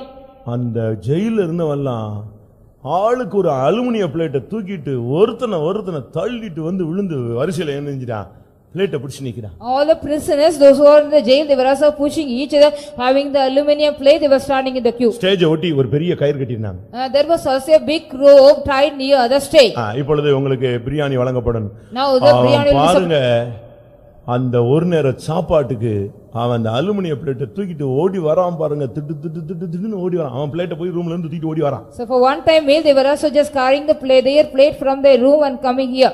யோசிச்சு பாருங்க. Just think it over. நான் ஸ்டேஜ்ல நின்னு அழுதுட்டேன். ஐயோ கர்த்தாவே யார் பெத்த பிள்ளையோ ஒரு நேர சாப்பாட்டுக்கு என்ன செய்றான் இப்படி அலமோதுறானே உள்ள கடந்து. Being on the stage I just cried over by seeing those conditions. நம்ம யோசிச்சு பாருங்க. Just you think it over. வீட்ல சாப்பாடு அப்படி கொட்றோம். Yes we are throwing the meals out. வெளிய தூக்கி எறிறோம். We are wasting that out. வேண்டாம் எனக்குன்னு ஸ்ட்ரைக் பண்றோம். We are striking that no need any meals. வீட்ல ஸ்ட்ரைக் பண்ணிட்டு வெளிய போய் சாப்பிட்டு வந்தறான். So we are striking at home and going out and eating. என்னெல்லாமோ பண்றான் தில்லு முள்ளு வேலைங்க. They are all doing all the mischief. இன்னைக்கு சாப்பாடு எவ்வளவு அலட்சியம் பண்றோம் தெரியுமா? How much you are despising the meals you know. உங்க வீடுகள்ல நீங்க வேஸ்ட் பண்ற சாப்பாடை ஒரு ஏழைக்கு கொடுத்தா அவன் ஒரு 4 நாள் நல்லா உட்கார்ந்து சூடு பண்ணி சாப்பிடுவான். Whatever the meals you are wasting in your house if you give to the poor people meal they will be. நம்ம ஆளு இது கெட்டு பூசணம் பத்தி நான் குப்பையில போடுவேனே தவிர ஒரு ஏழைக்கு கூட நினைச்ச மாட்டேன் கொடுக்கவே மாட்டேன். But our people are saying, I will not give in to any poor, even though it wastes and I will put it in the dust. Even மினிஸ்ட்ரியிலும் சேம் கான்செப்ட் தான். Even in the ministry, it is the same concept is applied. அவங்க வந்து waste தான் பண்ணுவாங்களே தவிர யாரும் கொடுக்க மாட்டாங்க. They will be only wasting, they will not give to any. தன்னுடைய சமூகத்துல உட்கார்ந்து போஜனம் பண்ண அவனுக்கு அருள் செய்தான். He also granted him to sit with him to eat in front of him. மேவிபோசேத் ஒரு நொண்டியான ஒரு மனிதன். Mephibosheth was a lame man. அவனுக்கு தாவீது தன்னுடைய சமூகத்துல உட்கார்ந்து சாப்பிட அவனுக்கு அருள் செய்தான். David granted unto him to sit with him to eat. யோபு சொல்லுகிறான், Job says, தாய் தகப்பன் இல்லாதவன் என் பந்தியில சாப்பிடாம நான் ஒரு நேரம் கூட சோறு சாப்பிட்டது கிடையாதுன்னு I சொல்றான். have never eat simply meals without and even the orphans I ate. யாராவது ஒரு யோபு இங்க இருக்கானா இந்த சிவகாசி சர்ச்சில்? Is there any at least one Job in Sivagasi church? Mrs Job இருப்பாங்க. Mr. Job will be. ஆனா ஜோபு இருக்கானா? But Mr. Job is here. ஒரு யோபு இருக்கானா? தாய் தகப்பன் இல்லாதவன் என் பந்தியிலே புசியாமல் நான் ஒருவனாய் என்றைக்காவது நான் ஆகாரத்தை புசித்ததுண்டா? வாசிங்க அந்த வசனம். யோபுல அவங்க சொல்றான் பாருங்க, அநாத பிள்ளைங்க என் கூட சாப்பிடாம நான் ஒரு நாள் கூட சாப்பிட்டது கிடையாது. 30 இருக்குல்ல, அப்ப இதை நிறைவேற்றி காட்டுங்க எல்லாரும். வாசிங்க 31:17. தாய் தகப்பன் இல்லாத பிள்ளை என் ஆகாரத்தில் சாப்பிடாமல் நான் ஒருவனாய் சாப்பிட்டதுண்டோ? என்னைக்காவது நான் அப்படி சாப்பிட்டு இருக்கேனான்னு கேக்குறான். He's asking either any day could I have eat without the fatherless? பக்கத்து வீட்டுல அக்கா வீட்டு இருந்தா கூட கதவு பூட்டிட்டு வந்து disturb பண்ணிடுவாமா. Even the neighbor serves the eldest house mean they'll be just closing there, she'll be disturbing. நான் இதே பாதையில போனவன். I have also gone through the same path. Once upon a time நானும் இப்படி போயிருக்கேன். Once upon a time I have also gone through the same path. இப்படி எல்லாம் ஒதுக்கப்பட்டவனா இருந்தேன். I was also a man rejected. யோசிச்சு பாருங்க. Just to think it over. அப்படிப்பட்ட ஒரு ஆளாக இருந்த அநாதை போல கிடந்த மனுஷனை இவன் தன்னுடைய போஜனத்துல வந்து உட்கார்ந்து சாப்பிடுன்னு சொன்னான். Such kind of man, he was also did not have anything, he was like an orphan, he made him to sit with him on his table. Ghani ஆட்சிக்கு புறம்பான நம்மை ராபோஜனத்துல கொண்டு வந்து பங்கெடுக்க வைக்கிறார். The Lord God, may we were also strangers of the commonwealth, made him to eat with the நித்திய communion. ஜீவனுக்கு பங்காளியா நம்மை மாற்ற வைக்கிறார். He is making us a partakers of the everlasting life. நம்மில் எத்தனை பேர் அந்த கர்த்தருடைய பந்தியை சரியான விதத்துல பயன்படுத்துறோம்? How many of us are using correctly the communion? அந்த கால் இல்லாத மேவிபோசேத் அந்த தாவீதோடு போஜனம் பண்ணினான். The lame Mephibosheth he ate with David. கடைசியாக Finally, அந்த எரேமியா 52:34 நான் பார்க்கும் பொழுது, when we read Jeremiah 52:34, அவன் உயிரோடு இருந்த நாளெல்லாம் அவனுடைய மரண நாள் பரியந்தமும் அவனுடைய செலவுக்காக பாபிலோன் ராஜாவினால் கட்டளையான அனுதின திட்டத்தின்படி அனுதினமும் அவனுக்கு கொடுக்கப்பட்டு வந்தது. இப்பொழுது கடைசி அவனுக்கு கொடுக்கப்பட்டது என்னன்னா, மரண பரியந்தம் அவனுடைய தேவைகளை அந்த ராஜா சந்தித்தான். the king also met all the expenses of him till the death of him. இன்னைக்கு अनेகருக்கு ஒரு question. Today many of them they are having a question. நம்முடைய முடிவு எப்படி இருக்கும்? How shall my end? கடைசி வரைக்கும் நம்முடைய குடும்பத்தார் நம்மளை கவனிப்பாங்களா? Till the last end whether my family members take care of me or not. இப்பமே நம்முடைய பிள்ளை நம்மளை கவனிக்க மாட்டேங்கறானே, இனிமே கடைசி காலத்துல நம்மளை இவங்க செய்வாங்களா? Even now my son is not taking care of me, till my last year will he take care of me. இப்பமே நம்முடைய நிலவரம் கைவிடப்பட்ட நிலவரம் போல இருக்கு. கடைசி வரை நம்ம வண்டி ஓடுமா? So even now my state is like being forsaken till the last life shall I life. யோபு எல்லாத்தையும் இழந்துட்டான உடனே அவங்க மனைவி சொன்னாங்க, நீ ஏன் உயிரோட இருக்க, செத்து போன்னு சொன்னா. When Job lost everything, his wife said, so why do you live, why can't you die? எப்படி இருக்குன்னு யோசிச்சு பாருங்க. How it would be, just think it over. ஆவிக்குரிய ஜீவியத்துல இன்னைக்கு கடைசி வரை நம்முடைய ஓட்டம் எப்படி இருக்குங்கிற ஒரு கேள்வி எல்லாருக்குள்ளே இருக்கு. All are having a question, how shall be our spiritual life in the spirit till the end. ஆனால் உன்னை அழைத்த தேவன் உன்னை கடைசி வரை நடத்த வல்லவர். But the Lord God one who call you is able to lead you till your last life. சங்கீதத்துல சொல்லி இருக்கிறது, இந்த தேவன் மரண பரியந்தம் நம்மை நடத்துவார். In Psalms it has been said about this, Lord God will guide us till our death. 48ஆம் சங்கீதம் 14ஆம் வசனத்துல, இந்த தேவன் சதா காலங்களிலும் உண்மையுள்ளவர், இவர் மரண பரியந்தம் நம்மை நடத்த வல்லமையுள்ளவராய் இருக்கிறார். This God is faithful forever and ever, he is our guide till our death. உன்னை அழைத்த தேவன் கடைசி வரை உன்னை நடத்தவும், உன்னை பாதுகாக்கவும், உன்னை பராமரிக்கவும், உன்னை நிலைநிறுத்தவும், உன்னை மகிமையான சிங்காசனத்தில் கொண்டு போய் சேர்க்கவும் அவர் வல்லவர். The Lord God one who call you is also able to lead you and guide you till the last days of your life. என்னை மரண பரியந்தம் அவர் நடத்துவார் என்று விசுவாசிக்கிறவர்கள் கண்களை மூடி முழங்கால் படியிடுவார். Those who believe that he is able to lead or guide me till the death, close your eyes and kneel down. அந்த குறிக்கப்பட்ட நாளில் யோயாக்கீமுக்கு விடுதலை அளித்த தேவன் இன்றைக்கு உன்னுடைய வாழ்க்கையிலே ஒரு மாற்றத்தை சந்திக்க முடியாக அவர் கடந்து வந்திருக்கிறார். On the particular day the Lord God set free Joachim, he is also come here to set you free in a day. எத்தனை பேர் விசுவாசிக்கிறீர்கள்? How many of you believing that? தேவன் சொன்னால் அதை செய்யக்கூடிய தேவன். If the Lord God said he is able to do so. தேவனுடைய வார்த்தையை விசுவாசிக்கிற எல்லாரும் கண்களை மூடுங்கள். Those who believe the word of God, let us all close our eyes. தேவனுடைய வார்த்தையை விசுவாசிக்கிறவர்கள் கண்களை மூடி முழங்கால் படியிடுங்க. Those who are believing the word of God, close your eyes and kneel down. என்றோ செய்த தவறு அவனுடைய வாழ்வை சீரழித்து விட்டது. The mistake which has been done long back, it has destroyed his life. உங்களில் அப்படிப்பட்ட நிலவரத்தில் எத்தனை பேர் காணப்படுகிறீர்கள்? How many of you are being in the same state of him? அறியாமையுள்ள காலங்களில் நான் செய்த தவறுகள். The mistake which I have also done in the innocent of my days. புத்தி இல்லாத நாட்களில் நான் நடந்து கொண்ட விதங்கள். The mistakes which I also walked with the days where I don't have any என்னுடைய வருங்காலத்தை சூன்யமாக்கி விட்டது. It has made my future into nothing. என்னுடைய வாழ்க்கையை சீரழித்து விட்டது. It has destroyed my life. என்னுடைய சரீரத்தை கெடுத்து விட்டது. It has corrupted my body. இன்றைக்கு நான் பிசாசினால் தாக்கப்பட்டிருக்கிறேன். Today I am being attacked by the devil. இன்னைக்கு வியாதியினால் நான் தாக்கப்பட்டிருக்கிறேன். Today I am being attacked by the disease. இன்னைக்கு பொல்லாத வல்லமையினால் நான் தாக்கப்பட்டிருக்கிறேன். Today I am being attacked by the evil powers. இன்னைக்கு நான் கைவிடப்பட்ட ஒரு அனாதை போல காணப்படுகிறேன். Today I am like an orphan being forsaken. எத்தனை பேர் இப்படிப்பட்ட அறிக்கையில இருக்கிறீர்கள்? Today how many of you being just found under this statement? எனக்கு மீட்பு இல்லை. I don't have any redemption. எனக்கு இரக்கம் இல்லை. I don't have any mercy. எனக்கு யாரும் தயவு பாராட்டுவார் இல்லை. None is ready to show favor to me. என்னை தூக்கிவிட ஆள் கிடையாது. There is no person to lift me up. எனக்கு கை கொடுக்க ஆள் இல்லை. There is no person to give me hand to help. இப்படிப்பட்ட நிர்பந்தமான நிலவரத்தில் இருக்கிறவர்களே, உங்களுக்கு தான் இந்த வார்த்தை அனுப்பப்படுகிறது. People those who are under the wretched condition, this word is sent unto you. எனக்கு ஆச்சரியமாக இருந்தது. I was astonished. ஜட்ஜ்மென்ட் வாங்கிட்டு ஒண்ணுமில்ல ஃபைனல் இவ்வளவுதான் சொல்லி போன ஒரு மனிதனை கர்த்தர் 56 வயசுல வெளியே கொண்டு வந்துட்டார். After getting the judgment, only his life was this much he is considered, and when the Lord God brought him out at the age of 56. தேவனே கைவிட்டார் என்று உன்னுடைய உள்மனது சொல்லுகிறது. அப்படி அல்ல. அந்த சூழ்நிலையிலும் நான் உனக்காய் கிரியை செய்வேன், நான் உனக்காய் இருக்கிறேன் என்று சொல்லுகிறவர், இருக்கிறவராகவே இருக்கிறவர் கடந்து வந்திருக்கிறார். Even the inner soul of you tells you, even the Lord God forsaken you, but the Lord God says, I am alive and I am forever, I will come for you.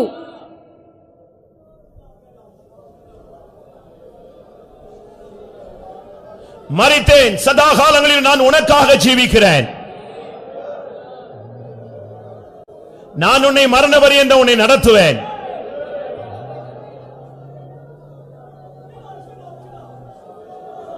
நீ அனாதை அல்ல. என்னுடைய அனாதி தீர்மானத்தில் உள்ளவன், என்னுடைய அனாதி தீர்மானத்தில் உள்ளவள்.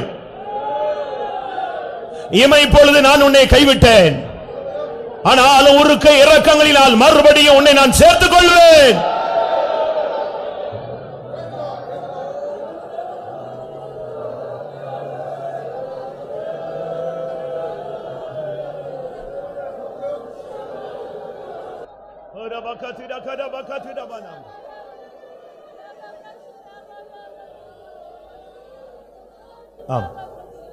என்றைக்கோ நான் செய்த தவறுக்கு எனக்கு இவ்வளவு பெரிய கொடிய தண்டனையா? என் வாழ்விலே மீட்பே கிடையாதா?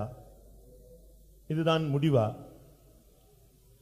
என்ற கேள்வி உனக்கு பல நாள் எழும்பிக் கொண்டிருந்தது. அருமையான தேவனுடைய பிள்ளையே, ஒருவேளை நீ நியாய தீர்ப்பின் உச்சகட்டத்தில் நீ நின்று கொண்டிருந்தாய். எனக்கே இந்த பிரசங்கம் பண்ணும்போது ஆச்சரியமா இருக்கிறது.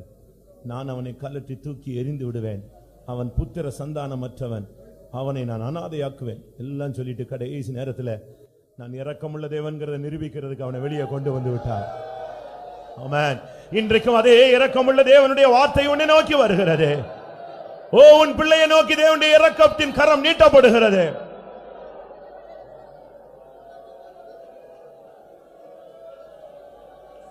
அந்த ஏவில் மொராதாக் மூலமாக கிரியை செய்த தேவன் இன்றைக்கு உனக்கு சகாயமான ஆட்களை கர்த்தர் உன் வாழ்வில் எழுப்புவார். ஹல்லேலூயா. எத்தனை பேர் விசுவாசிக்கிறீர்கள்? உன் குடும்பத்தில் உனக்கு சகாயமான நபரை எழுப்புவார். ஊழியத்திலே உனக்கு சகாயமான ஆட்களை எழுப்புவார். ஹல்லேலூயா. தொழிலில் உனக்கு சகாயமான ஆட்களை எழுப்புவார். உன் பிசினஸ்ல உனக்கு சகாயமான வழிகளை கர்த்தர் திறப்பார். ஹல்லேலூயா. தேவனால் அது கூடும். ஆமென். உனக்கு எதிராக இருக்கிற வல்லமையை முடிவுக்கு கொண்டு வருகிறார். ஓ, உனக்கு சாதகமான வழிகளை கர்த்தர் திறக்க போகிறார். ஓ ரபகதி ரபகதி ரகடபகதி ரபனாதிரா. ஆமென். உன்னோடு யாரும் அன்பாய் பேசவில்லையே என்று நீ பின்வாங்கி போக வேண்டாம். என்னை விசாரிக்க ஆள் இல்லையே என்று நீ எண்ண வேண்டாம். உன்னோடு அன்பாய் பேசுகிற ஒரு அன்புள்ள தேவன் இருக்கிறார். அவர் முடிவு பரியந்தம், உலகத்தின் முடிவு பரியந்தம் அவர் உன்மேல் அன்பாகவே இருக்கிறார். தேவன் அன்பாகவே இருக்கிறார். கடைசி பரியந்தமும் கூட இருப்பேன் என்றார். கடைசி பரியந்தமும் கூட இருப்பேன் என்றார். அதை இடைவிடாமலே பதை கமல் நிற்பேன், பதை கமல் நிற்பேன். கடைசி பரியந்தமும் கூட இருப்பேன் என்றார். கடைசி பரியந்தமும் கூட இருப்பேன் என்றார். அதை நம்புவேன், இடைவிடாமலே பதை கமல் நிற்பேன், பதை கமல் நிற்பேன். கடைசி பரியந்தமும் கூட இருப்பேன் என்றார். கடைசி பரியந்தமும் கூட இருப்பேன் என்றார். கடைசி பரியந்தம் கூட இருப்பேன் என்றார். கடைசி பரியந்தம் கூட இருப்பேன் என்றார். Hallelujah.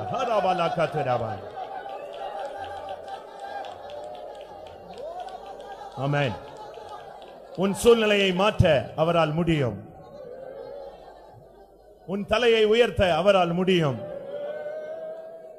எல்லா ஆசனங்களுக்கும் மேலாக உன்னுடைய ஆசனத்தை உயர்த்த அவருக்கு முடியும். உன் சிறைச்சாலை வஸ்திரத்தை மாற்ற அவருக்கு முடியும். ஹல்லேலூயா, ஹல்லேலூயா. உன்னை போஷிக்க அவருக்கு வல்லமை உண்டு. உன்னை மரண பரியந்தம் அவர் நடத்துவார். பயப்படாதே. உன் முடிவு மகிமையாய் மாறும். ஹல்லேலூயா, ஹல்லேலூயா, ஹல்லேலூயா, ஹல்லேலூயா. திடபலக திடகடபக திடபலக திடபல்.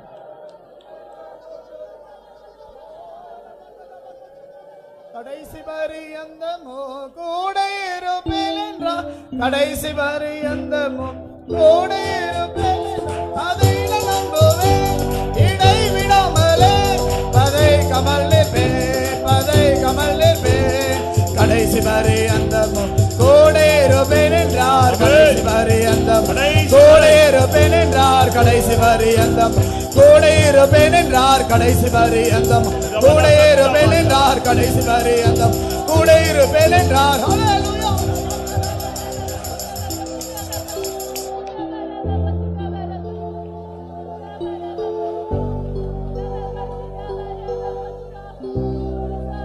ஆம்.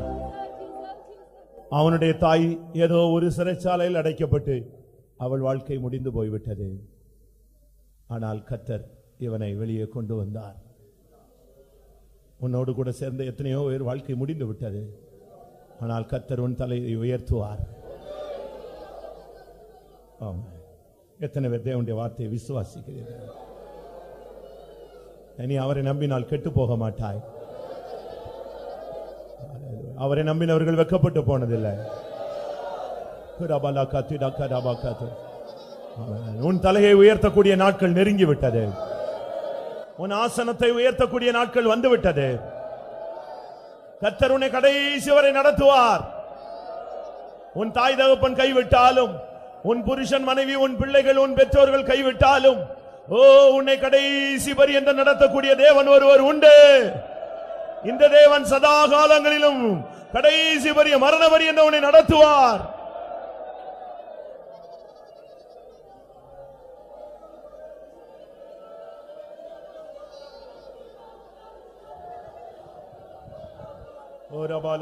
நான் விசுவாசிப்போரின் நறுந்தறிவேன், என்னை படைத்திட்டு அவர் கரத்து.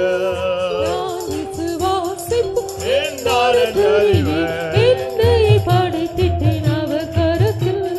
முடிவு வரை என்னை நடத்திடுவார். மூன்று வளர்ச்சி பாரே, முடிவு வரை என்னை நடத்திடுவார். மூன்று வளர்ச்சி பாரே. நான் விசுவாசிப்போரின் நறுந்தறிவேன், என்னை படைத்திட்டேன் முடிவு வரை அவர் உன்னை நடத்துவார். விசுவாசிப்பவனை முடிவு வரை நடத்துவார்.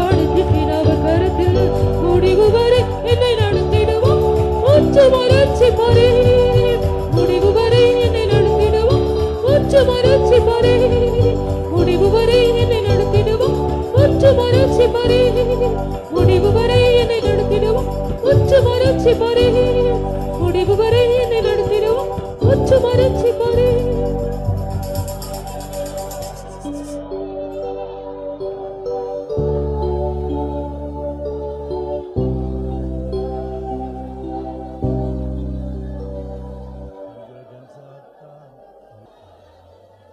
ஆமென். சூழ்நிலைகளை மாற்றக்கூடிய தேவன், நம்பிக்கையற்ற நிலவரத்திலே துளிர்க்க வைக்கக்கூடிய தேவன், இருள் நிறைந்த இடங்களிலே வெளிச்சத்தை பிரகாசிக்க செய்கிற தேவன், அவர் நம்முடைய மத்தியிலே வெளிப்பட்ட தயவுக்காய் ஸ்தோத்திரம் பண்ணுவோம். ஸ்தோத்திரம் ஸ்தோத்திரம் ஸ்தோத்திரம் ஸ்தோத்திரம் ஸ்தோத்திரம் ஸ்தோத்திரம். Praise the Lord, praise the Lord, praise the Lord, praise the Lord, praise the Lord, praise the Lord, praise the Lord, praise the Lord. நியாயத்தீர்ப்பின் முடிவை நோக்கி போய்க்கொண்டிருந்த மனிதனை தேவன் தன்னுடைய இரக்கத்தினால் சகாயத்தை அனுப்பி வெளியே கொண்டு வந்தார். அதற்காக ஸ்தோத்திரம் பண்ணுவோம். இன்றைக்கும் அந்த தேவன் ஜீவிக்கிறார். அதற்காக ஸ்தோத்திரம் பண்ணுவோம். இந்த காலை வேளையிலே யோயாக்கீனை போல இருந்தவர்களை கர்த்தர் மீட்கும்படியாக தம்முடைய வசனத்தை அனுப்பி கொண்டிருந்தபடினாலே ஸ்தோத்திரம் பண்ணுவோம். சிறையிருப்பை மாற்ற அவர் வல்லமை உள்ளவர். அதற்காக ஸ்தோத்திரம் பண்ணுவோம். ஸ்தோத்திரம் ஸ்தோத்திரம் ஸ்தோத்திரம். இந்த தேவன் மரண பரியந்தம் நம்ம நடத்த வல்லவர். அவருடைய கரத்திலே ஒப்பு கொடுத்து ஸ்தோத்திரம் பண்ணுவோம். தன்னிடத்தில் ஒப்பு கொடுத்தவர்களை கடைசி நாள் வரை காத்து தன்னை சந்திக்க வைக்க போகிறார். அதற்காக ஸ்தோத்திரம் பண்ணுவோம். அந்த நாளுக்கென்று எல்லாரையும் தகுதிப்படுத்த முடியாது. ஸ்தோத்திரம் பண்ணுவோம். பிதா குமாரன் பரிசுத்த ஆவியானவருக்காக ஸ்தோத்திரம் பண்ணுவோம். எல்லா துதிகன மகிமையும் அவருக்கே செலுத்தி ஸ்தோத்திரம் பண்ணுவோம்.